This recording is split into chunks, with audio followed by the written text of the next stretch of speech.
Donnie Pangilinan, DJ at Sancho at iba pang ang kasali sa Star Magic All-Star Exhibition Game para nga sa ganap nila ngayon sa Cebu ay talagang nagsidatingan na.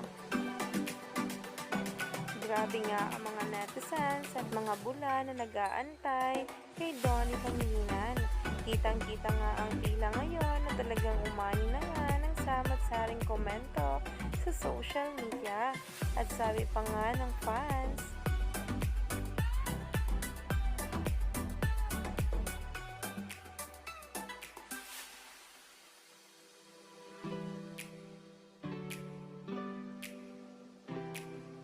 at hindi daw mawawala dyan ang number 1 fan at taga-cheer ni Donnie na si Belle.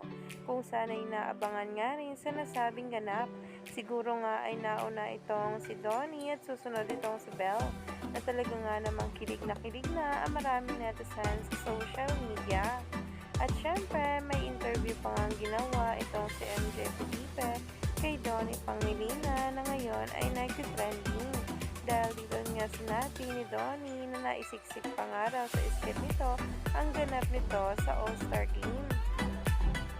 Pa to?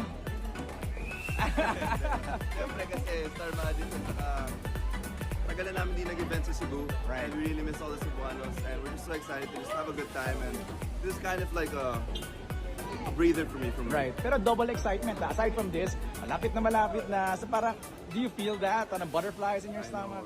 Actually, nagkamali nga ako sa post. Sabi ko, MJ, 2 weeks to go. Okay. Mapapanood yun na yung Can't Buy Me Love. Pero 1 week na lang pala. That's right. That's right. So, 7 days na lang mapapanood na lang yung teleserye namin. And wow, I just came from shooting like kanina this morning. Right. So, segue ako.